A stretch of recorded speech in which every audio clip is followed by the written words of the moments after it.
Shabbat Shalom, everyone. Good morning. Sometimes Rabbi Ern and I work together to make sure that there's really a great connection between what we're saying and what we're talking about, and sometimes great minds think alike, right? So you set me up perfectly today as Rabbi Ern talked about Baruch She'amar, right? The words that we talk about in terms of creation, and Elohai Nitzor, that we have to be careful about the words that we say and not to say negative words. And I'm going to speak this morning about Ele Hadvarim. These are the words. And what does that mean, right? We're starting a new book of the Torah, the book of Deuteronomy. Deuteronomy literally means second telling, and it is Moshe's repeat of everything that has just gone on in the desert for the last 40 years. Moshe, if you think about it, is sort of packaging it for the people so that as they go into the land, they're going to have everything that they need, right? And it begins on page 981, if you want to take a look at it in the Red Humashim. Ele hadvarim asher diber Moshe el bnei Yisrael. These are the words that Moshe said to the children of Israel as they were going to cross over the River Jordan. If you had to think for a moment about what words you want to say to the next generation, to give them what they're going to need to live a good, a healthy, a Jewish life, what would those words be? I want you just to think for a moment, what would those words be? By the way, there is an entire area or field and something that we can do that's actually called an ethical will. So it's not just a will that we talk about in terms of our finances and our property, or a will that we talk about in terms of an advance directive maybe of things that we want or don't want. But there's something that is called an ethical will that you can say, here are the ethics, the values that I want to give to the next generation, that I want to be remembered by, right? So it's interesting then to see where Moshe starts, right? He starts by saying, look, let me give a little bit of history, right? Let me tell you where we came from. We were in Kadesh Barnea.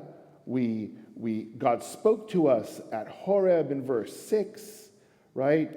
And then said, you've stayed here long enough and it's time to move. And we sort of meandered our way until we get into, really, verse 16 is the first value, the first morals that we get from all of this. Atzaveh et shoftechem be'et hahi lemor. Right? I charged your judges at that time, saying, Shamoa ben achechem, hear out your fellow men, decide justly between anyone and their fellow Israelite or stranger. You shall not be partial in judgment. Hear out low and high alike. Fear no one, for judgment is God's.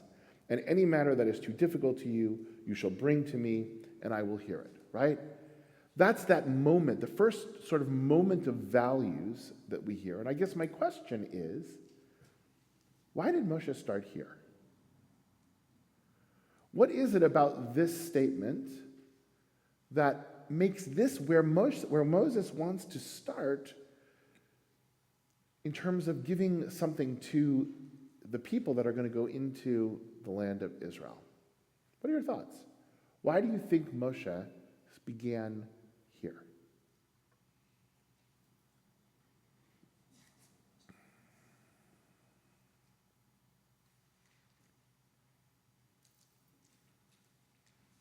I'm sure there are a bazillion answers to this, but I think one of the hallmarks of what's been happening is creating a society, creating a group of people, B'nai Israel, the Israelites.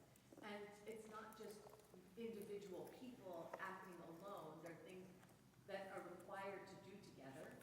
And when you are together, people do people things. Mm-hmm. And so this is like Ben Adam L'Chaveiro, with the reminder that God is on top, is still listening. And the fact that he starts out with Shamoah, we know that word from Shema, has like, what was it, like 12 meanings. So there's a lot to hearing somebody, listening to somebody, and tzedek tirdof, which Right. is also like. So, Diana, you keyed in on the two words that I agree with you, I think are really important. And let's kind of look at them for a moment. I'll do it in the reverse order.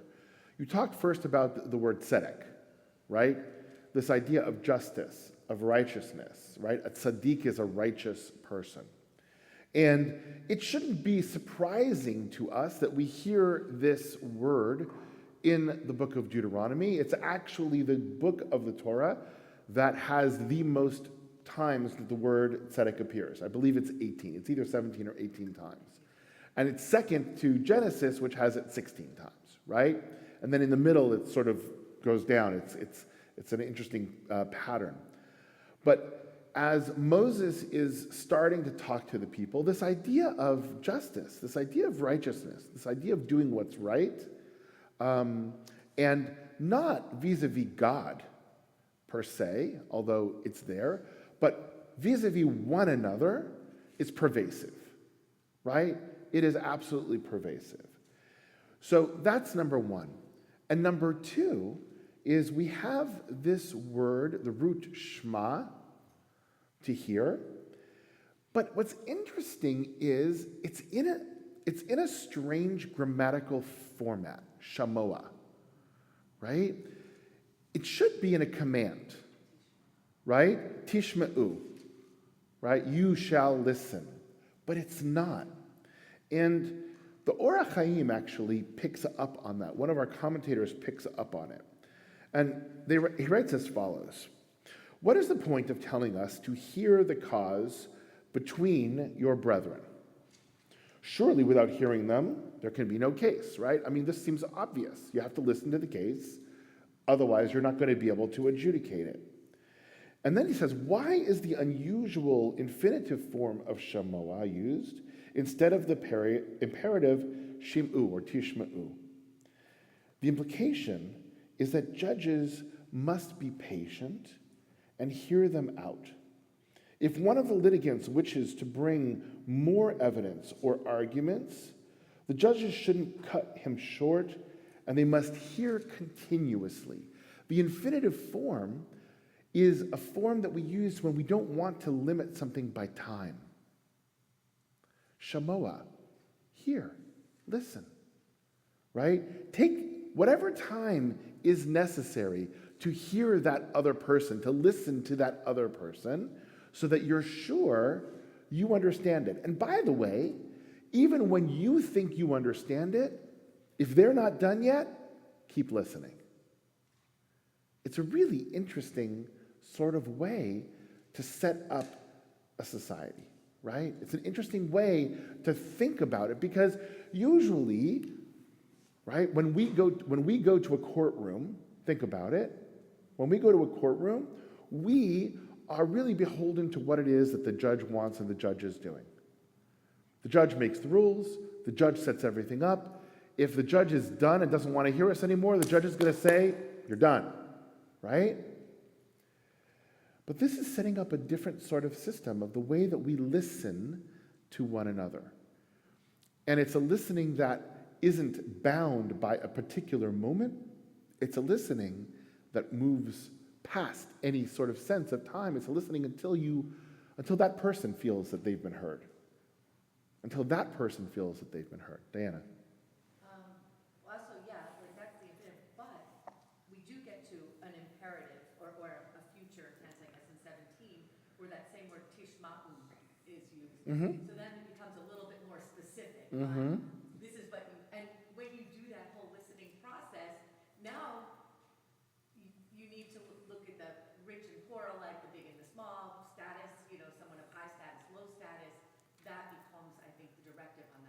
Correct. That's the imperative, right? God is telling us that even if you don't want to, even if it's not what you want to do, you have to. This is the law. This is how we think of things.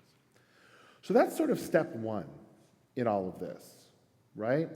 It still doesn't answer our question as to why Moshe started with this sense of judgment. And as I was reading through some of the commentators on the beginning of this parsha, there's something really interesting that stood out to me, and it actually goes back to the very first verse. So let's look at the first verse. These are the words that Moses addressed on the other side of the Jordan, through the wilderness. And then it gives a couple of places where we sort of were, right? Arava, near Suf, between Param and Tophel, Laban, Chatzerot, and Dizahav, right? And normally we just sort of pass by all of this. But the commentators looked at one of these names that actually had never been mentioned before, and that's Dizahav. And they said, what is Dizahav? Where is Dizahav? And they actually reread that as Dai Zahav, right? Enough gold. And they said that this is a hint that Moshe is bringing about the place and the moment in time where the children of Israel had too much gold for their own good, which was the golden calf, right? The golden calf. And the rabbis take this in a very interesting way. They actually put into Moses' mouth, through the Midrash, Moses is saying, almost defending the children of Israel by saying, you know, God, they wouldn't have had that gold if it weren't for you. You were the one that told them, as they were leaving Egypt, to go and collect all of the gold. Right? Borrow. Long-term borrow. Right? You were the one that told them to do that. If you wouldn't have done that, they wouldn't have had Dai Zahav, enough gold, to actually make this golden calf. So whose fault is the golden calf? Right? It's chutzpahdik if you think about it. In terms of what Moshe is saying, or at least the way that the rabbis are looking at this, that Moses is challenging God here just with this little Dai Zahav, which again, it doesn't appear anywhere else, only here, of reminding God that there's a little bit of culpability on God's side of all of this as well. Therefore, let's start with Shamoah. Let's listen to everything before we start to make judgment. It's a really powerful way to start the book of Deuteronomy.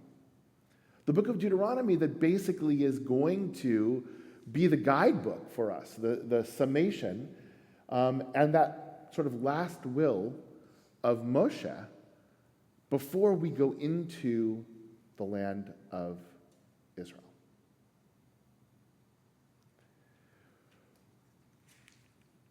So I ask again, is this a good way to start? And what do we think Moshe's message then was by starting this way?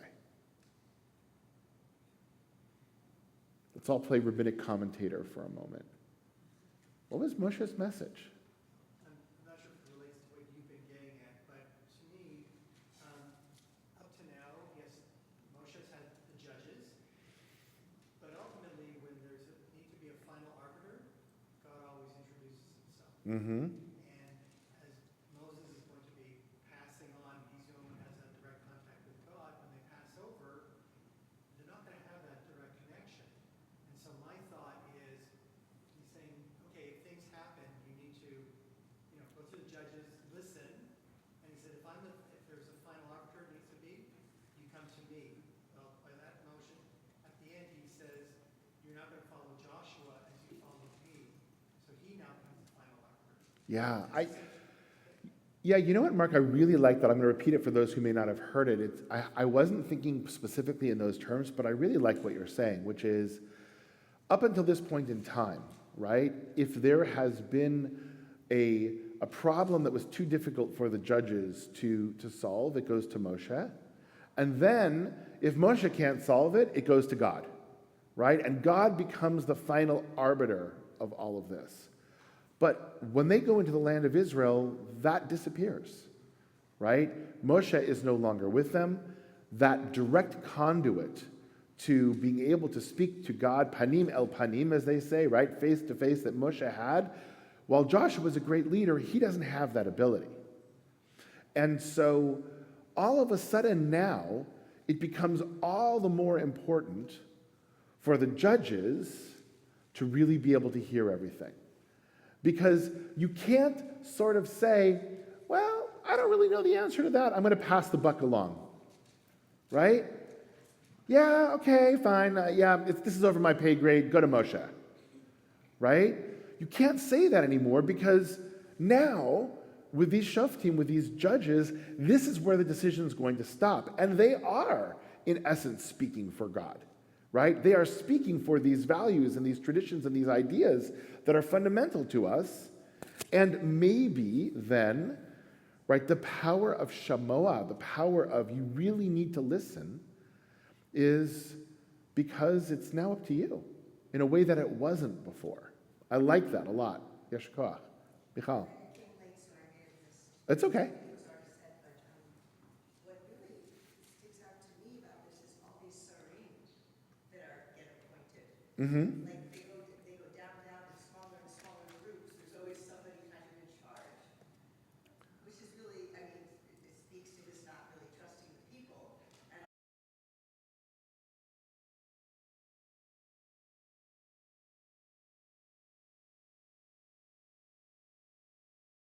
Theme of everything now that is going to happen, the entire rest of the book of Deuteronomy. And there we go. Like we teach our kids when they're writing, an essay, so to speak, right? Start with a good introductory paragraph that says what you're going to talk about what you're going to talk about, and in the conclusion, tell everybody what you said, right? Moshe is kind of doing that. He's giving that hint in the beginning here, saying, this is it, guys. Ela hadvarim. These are the things, these are the words that are most important. Listen and tzedek. Do what's right. Justice. Something to think about as we look at a world today that, frankly, can use a lot more of both. And to think about how we can be part of bringing both of those ideas into the world around us. Shabbat Shalom.